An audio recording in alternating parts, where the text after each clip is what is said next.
Feliz día, bendecidos. Feliz día. ¿Cómo está esta hermosa, amada iglesia del Señor? Brillando más que el sol. Mira, cuando brilla más que el sol, tu espíritu está completo. Entraste a la dimensión del pleno conocimiento. Conocimiento de Dios vas a oír y no escuchar. Bellas cosas por mi voz que mi Dios te vino a hablar. Muy importante lo que Dios te viene a hablar. Dios te viene a llamar la atención. Sí, mira, mosca, pilas, ponte las pilas. Lo que el hombre hoy necesita saber. Lo que el hombre hoy necesita saber. Tú te metes en las redes, tú buscas en Google, tú te vas a Facebook, te vas a YouTube, te vas a TikTok, te vas a Instagram, a cualquier medio de comunicación y lo primero que te aparece es un profeta. Un profeta, la profeta, el nuevo profeta, el profeta que dijo, el otro que va a decir y el otro profeta de los sueños.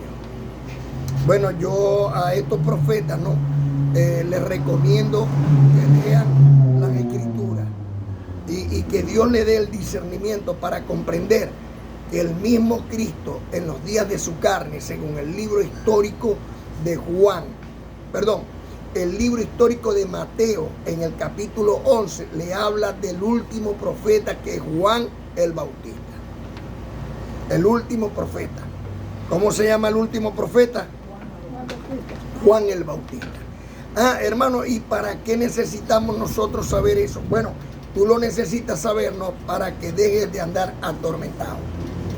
Porque estos falsos profetas están atormentando a la humanidad, están atormentando las naciones y por simplemente tontería. Si nosotros leemos el libro histórico de Mateo en el capítulo 24, todo el capítulo 24, el Señor nos deja saber que iban a venir falsos profetas, pero que muchos utilizarían su nombre y que vendrían a traer una información vana. Mire, si usted mira a su alrededor, no hay uno solo según la carne que no haya muerto. No existe. ¿Y sabe por qué? Porque así está escrito, que el espíritu regresa a Dios que lo dio y la carne regresa al barro de donde salió. Tenemos una esperanza en Cristo, Señor nuestro, se llama resurrección de los muertos. O sea, comprender que nuestro espíritu vive para siempre con Cristo en Dios. Ahora, ¿por qué el hombre necesita saber esto que le voy yo a dar a continuación? Lo necesita saber para que viva el poco o mucho tiempo que Dios le ha designado para que lo viva en paz. Ahorita hay muchas tormentas, que la profeta dijo que tuvo un sueño, que el otro, que el profeta, que el que viene.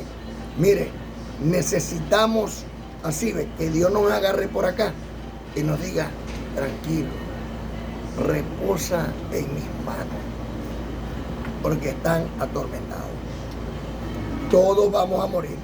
Usted, tranquilo, que no va a morir nadie sin que llegue su tiempo. Pues Dios, en el libro histórico de Hechos, capítulo 17, dice que prefijó el tiempo de los hombres y el lugar de su existencia. Así que cuando naces, cuando mueres, ¿dónde está? Todo eso lo predestinó Dios, predestinó. De hecho, se dice que tú mismo escogiste el día de tu muerte y cómo va a acontecer. Así que tenga paz en su corazón. ¿Sabe lo que sí necesita saber usted?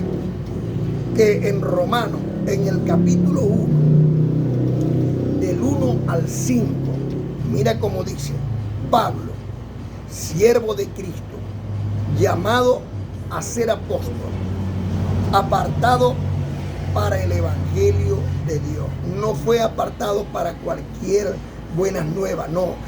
Fue apartado para dar las buenas noticias de Dios, que Él había prometido antes por sus profetas verdaderos en las Sagradas Escrituras acerca de su Hijo, nuestro Señor Cristo bendito, que era del linaje de David según la carne, que fue declarado Hijo de Dios con poder, según el Espíritu de santidad, por la resurrección de entre los muertos. ¿Y por quién? Dios, recibimos la gracia, o sea, el perdón de pecado, y por quien recibimos la gracia y el apostolado para la obediencia a la fe en todas las naciones por amor de su nombre. Muchas personas están esperando, no, que este es el día del juicio, que este es el tiempo final, que viene el Armagedón, que viene el Apocalipsis, y yo me voy con el Señor. Mire, si te mueres, te vas también con el Señor. Entonces están esperando la catástrofe, están llamando una catástrofe, desean que venga ya el fin de los tiempos para reunirse con el Señor. O sea, ¿por qué no se reúnen con el Señor ya? Nosotros hoy estamos reunidos con el Señor porque el Espíritu de Dios está en vosotros. Ciertamente donde está escrito, donde hayan dos o más en mi nombre, ahí yo estaré. ¿Estará el Señor aquí en este lugar? Entonces el Señor está con nosotros. ¿Por qué vamos a esperar al Señor? ¿Y por qué tenemos que esperar que venga al Armagedón? Para arrepentirnos de nuestro mal hacer, ¿verdad? Y querer entonces empezar con el Señor a hacer el bien. ¿No es mejor entender que el Señor ya envió su mensajero, que es el amado apóstol Pablo, enviado para que nosotros conozcamos su verdad y que esto nos lleve a nosotros a ser transformados? Como está escrito en Colosenses capítulo 3, versículos 1 y 2. Si pues habéis resucitado con Cristo, buscad las cosas de arriba, donde está Cristo sentado a la diestra de Dios. Poned la mirada en las cosas de arriba y no en las de la tierra. Mire, ¿cómo podemos poner la mirada en las cosas de arriba? Se supone que nosotros, cuando aclamamos arriba, estamos aclamando a lo espiritual. ¿Y qué es lo espiritual? Lo bueno, lo puro, lo honesto, todo lo de buen nombre.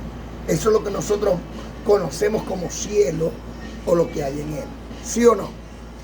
Vamos a traer todas esas cosas a nuestra diestra, a nuestra derecha. Y sentémonos juntamente con Cristo a la derecha de Dios, en un lugar celestial. Porque el lugar celestial lo hacemos nosotros. Como está escrito en Romanos, lo dice el Espíritu Santo. ¿Qué diremos pues? ¿Perseveraremos en mal hacer para que abunde la gracia? De ninguna manera, porque los que hemos muerto al mal hacer, ¿cómo viviremos aún en él? Si se supone que nosotros estamos con Cristo, entonces se supone que el mal ya no está en nosotros, porque Cristo vino a convencernos de que el mal que estaba en él, vivía en él, mas no obraba en él.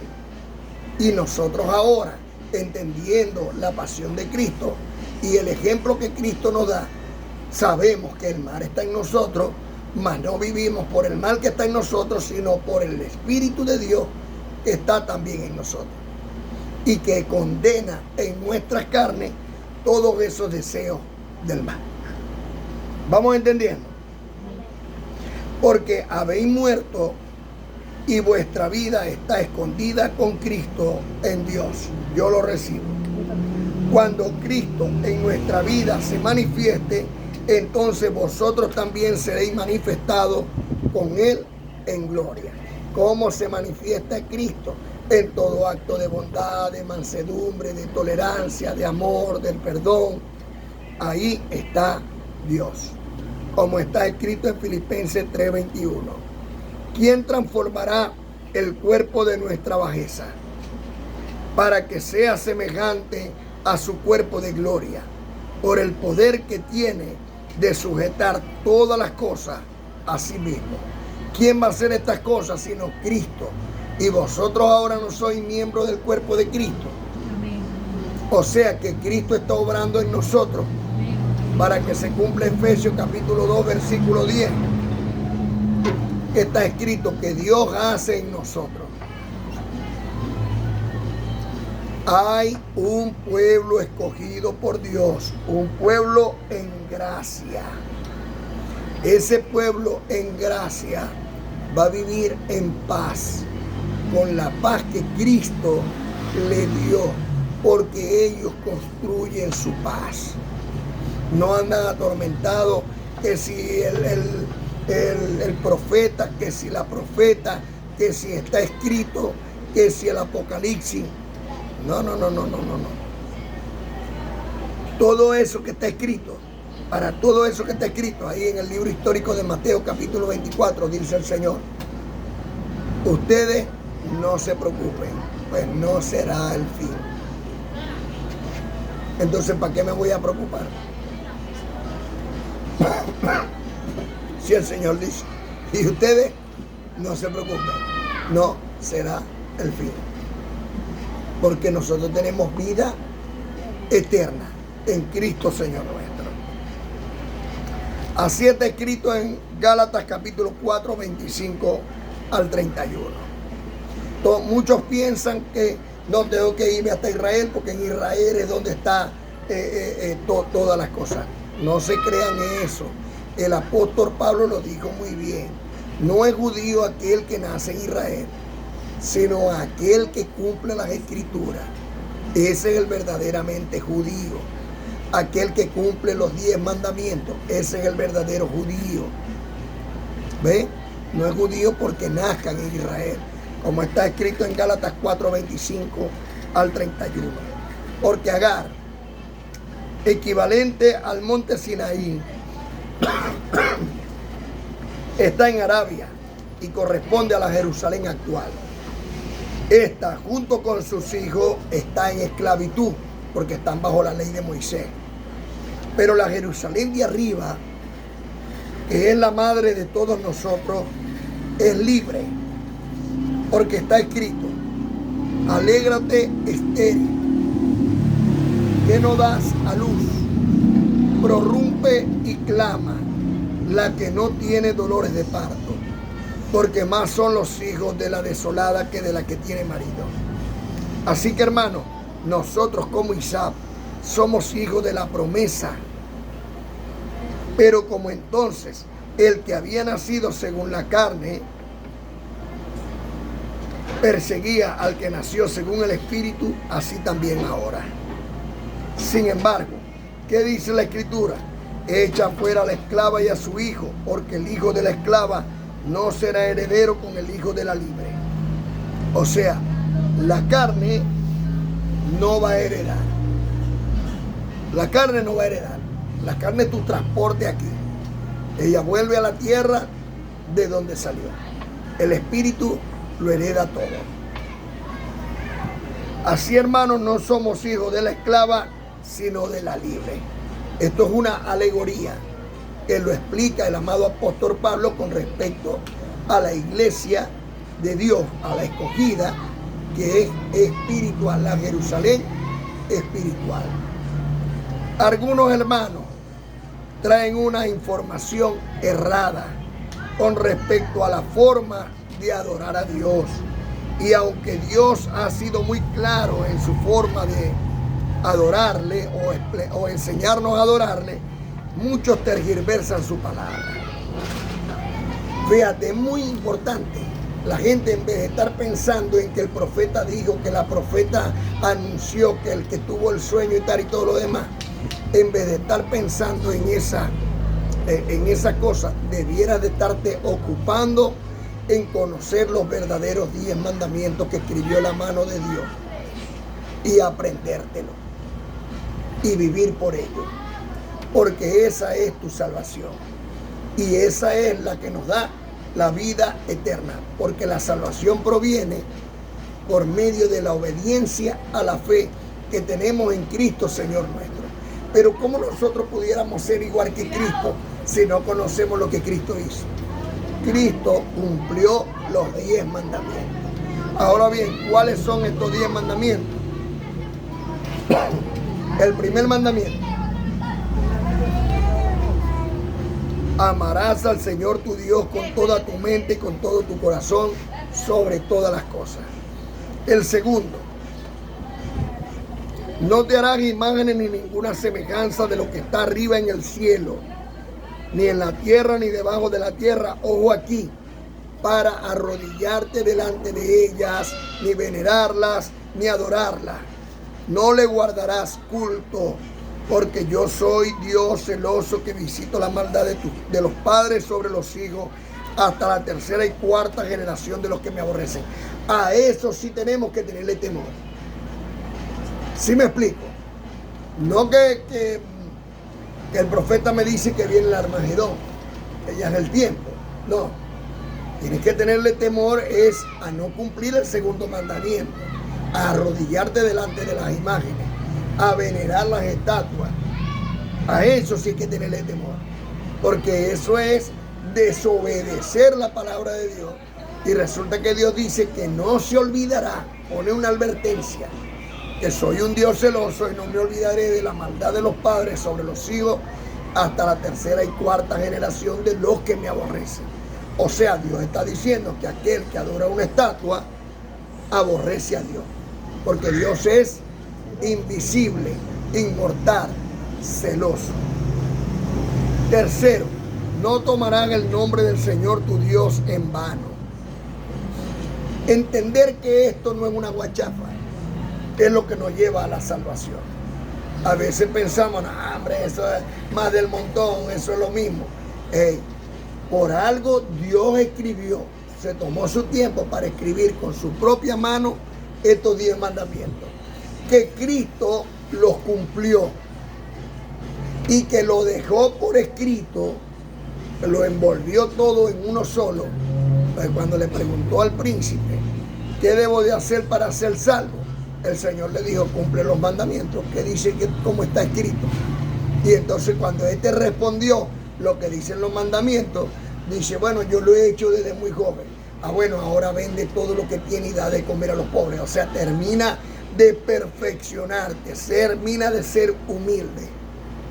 Apártate de las cosas terrenales y vive entonces por el Espíritu. Y aquí fue donde el hombre se rascó la cabeza. Ya esta parte, esa perfección, no la tenía, porque estaba más pegado a las cosas terrenales que a las espirituales. Así que esto no es una guachafa, esto no se puede tomar en vano, los 10 mandamientos. El cuarto mandamiento, ¿cuál es? Santificarán la fiesta del día sábado, no trabajando, sino dando culto al Señor tu Dios. Llamarás el séptimo día, día glorioso, santo, agradable al Señor tu Dios. Solo harás ágape en mi día santo, fiesta en conmemoración de nuestro Señor y Salvador Cristo bendito, donde Dios nos santifica. ¿Por qué es importante el sábado? Porque cuando nosotros vamos el sábado a la congregación a reunirnos, el Señor nos bendice con su palabra. Y aunque sea algo, nos va quedando y nos va transformando y nos va haciendo cada día más perfectos en el Señor. Quinto mandamiento: honrarás al Señor tu Dios, honrando a tus padres, a tu padre y a tu madre, para que te vaya bien y seas de larga vida sobre la tierra. ¿Cuál es el quinto mandamiento? Honrarás a tu padre y a tu madre. Mira, pero bendecido, ¿cómo hago yo que no tengo papá y mamá? Bueno, resulta que yo tengo papá y mamá porque Dios es mi padre y la amada Madre Iglesia es mi madre. Por eso el Señor me dijo un día, yo soy tu padre y tu madre. ¿Y a dónde se manifiesta la mano de Dios sino en la amada Madre Iglesia? Sexto, no cometerás homicidio. Séptimo, no mentirás. Octavo, no robarás. Noveno, no cometerás actos impuros ni mentiras. Décimo, no codiciarás los bienes de tu prójimo. El segundo mandamiento, el 70% de la humanidad está fallando al propósito de la voluntad de Dios. Y Dios dice que es un Dios celoso y que visitará la maldad de los padres sobre los hijos hasta la tercera y cuarta generación de los que la aborrecen. ¿Cómo no va a venir un apocalipsis? ¿Cómo no va a venir un Armagedón? Si es que el 70% de la humanidad adora imágenes, porque más son los de la católica, apostólica y romana. Entonces, si Dios, según Romanos capítulo 1, versículo 18 al 28, dice que los hará pagar, entonces, ¿cómo no van a venir estas cosas? Es normal que vengan. ¿Cuál es nuestro trabajo? Nuestro trabajo es abrir los ojos de los que están ciegos, mostrarle esto, enseñarle la verdad y que pueda Dios, con el favor de Dios, hacer que cambien como nosotros cambiamos. Yo a los 38 años todavía adoraba imágenes. Para la gloria de Dios, ¿verdad? Dios me sacó de ese mundo de tinieblas, me trasladó a este reino de su amado Hijo y me mostró toda la verdad. ¿No debemos nosotros también hacer lo mismo con nuestros hermanos que hasta el día de hoy están en esclavitud? ¿Sí vamos entendiendo? En el segundo mandamiento dice: no te harás imágenes ni ninguna semejanza de lo que está arriba en el cielo, ni debajo en la tierra, ni de las aguas, ni lo que está debajo de las aguas, para venerarlo, ni darles culto, ni honrar a las criaturas antes que al Creador, el cual es bendito para siempre. Pero algunos hermanos toman a Génesis capítulo 25, 19 al 22 para querer tapar el sol con un dedo, diciendo que Dios mandó a hacer imágenes de los querubines. Algo que ven, Dios mandó a hacer esos querubines, pero no a darle honra a los querubines. Dios lo mandó a hacer como una forma alegórica de lo que está en el trono de Dios arriba en el cielo, por encima de los querubines, y de en medio de ellos Dios hablaba. Dios lo que hizo fue decirle a Moisés: Moisés, construye un arca. Sobre el arca vas a poner 2 querubines. Dentro del arca vas a poner el maná, la vara de Aarón que reverdeció y las tablas de la ley, de mi ley, que son los 10 mandamientos. Esto lo vas a consagrar como puro. Entonces, como puso los 2 querubines, entonces algunos de la católica, apostólica y romana dicen que está bien porque Dios mandó a hacer esos querubines, pero no mandó a adorar los querubines. Y por tercos es que están pasando las cosas que están pasando. Dice así. También algunos dicen: Dios mandó a hacer a Moisés una serpiente de bronce. Pero no buscan, así que no conocen el por qué Dios mandó a hacer la serpiente de bronce. Eso está en Número 21, 4 al 9. Déjenme explicarles. Dios envió serpientes al desierto que mordieran al pueblo y los mataban porque eran desobedientes. ¿Por qué eran qué? Desobedientes. Cuando fueron desobedientes, Dios le mandó a Moisés. Como no querían oír a Moisés: no, Moisés, no queremos oírte a ti. Como no querés oírme a mí, entonces, y Dios lo envió, están desobedeciendo a Dios.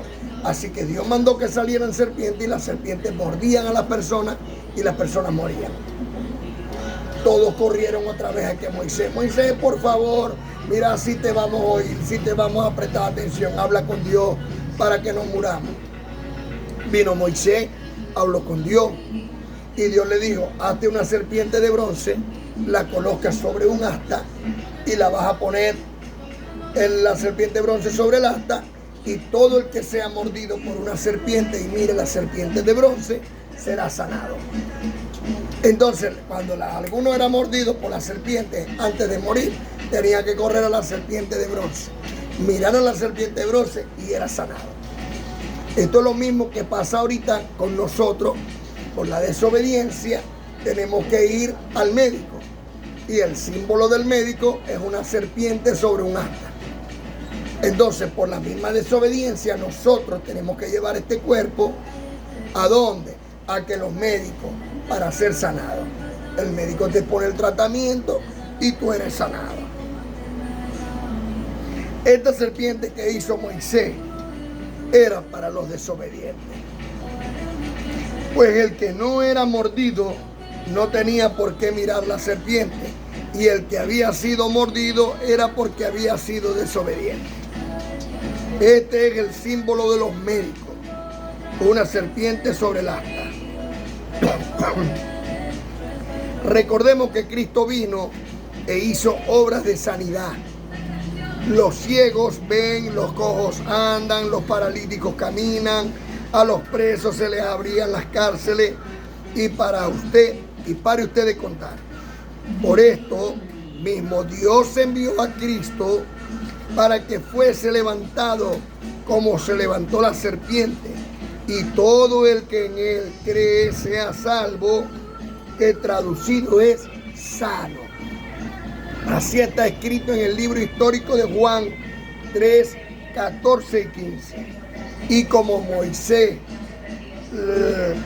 Moisés levantó la serpiente en el desierto, así es necesario que el Hijo del Hombre sea levantado, para que todo aquel que en él cree no se pierda, mas tenga vida eterna. Entonces nosotros tenemos puesto la mirada sobre el consumador de todas las cosas. Este es Cristo. Por eso entendemos que es indiscutible, como está escrito 1 Timoteo 3:16. Indiscutiblemente grande es el misterio de la piedad. Dios fue manifestado en carne, justificado en el Espíritu, visto de los ángeles, predicado a los gentiles, creído en el mundo, recibido arriba en gloria. Dios es muy específico, todo lo ha dado al estrado de sus pies. Así que si obedecemos al Evangelio de Dios, ojo, no dije el Evangelio de vos, sino el Evangelio de Dios, las cosas van a cambiar para nosotros. Es muy probable que tengamos un lapso de tiempo aquí en la tierra que no necesitemos mirar nunca más a la serpiente. De eso se trata. Por ejemplo, el verdadero ayuno. ¿Quién está cumpliendo con el verdadero ayuno si los mismos israelitas no lo cumplen? Si las mismas congregaciones no lo hacen. Está escrito en Isaías 58, 5 al 14, del verdadero ayuno. Es tal... Permiso.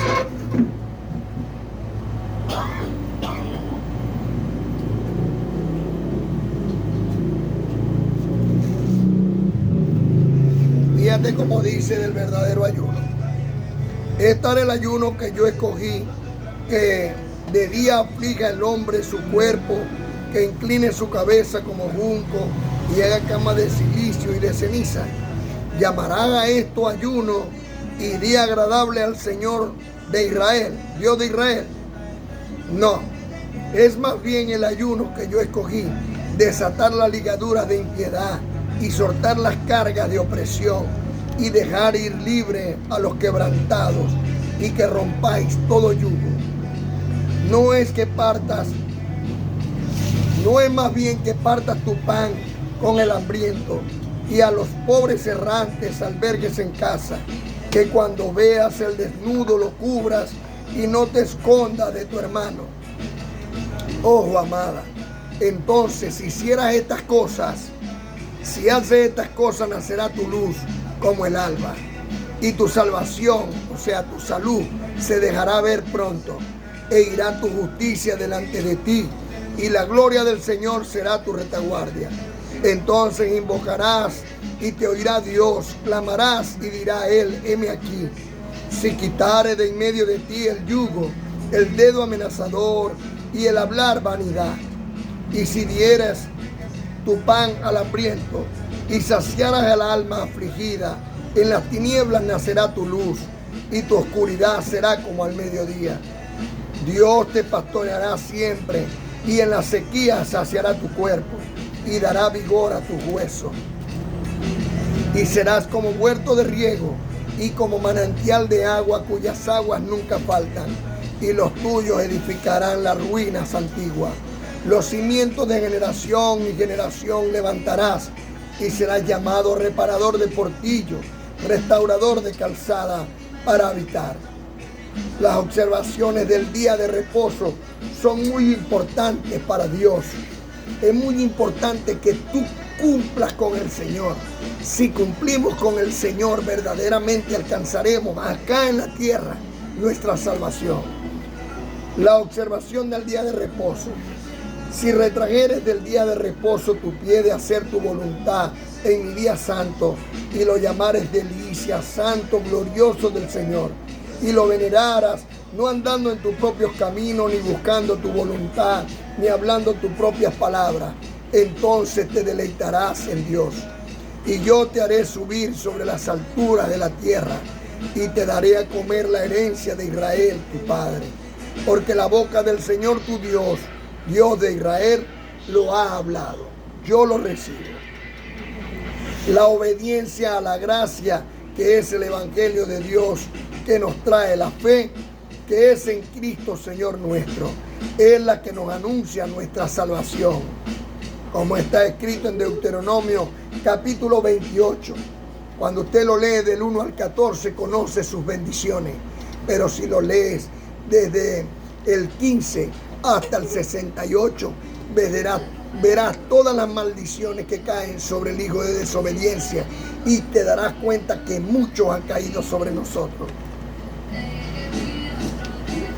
53 versículos de maldición, y si lo analizamos con mucho cuidado, detallamos que nosotros podríamos participar en muchos de ellos, y eso haría que fuéramos como mínimo a la serpiente. Ama esta gracia, amada, es para salvar nuestro cuerpo y de todo peligro. Cumpliendo la gracia, nos salvamos y cada día tendremos más salud. Por eso suplico a todos los miembros de este equipo evangelístico para que nos pongamos al día con el Señor, para que nunca más nosotros necesitemos de volver a ir a la serpiente. Como está escrito en Hebreos capítulo 2, versículo 16.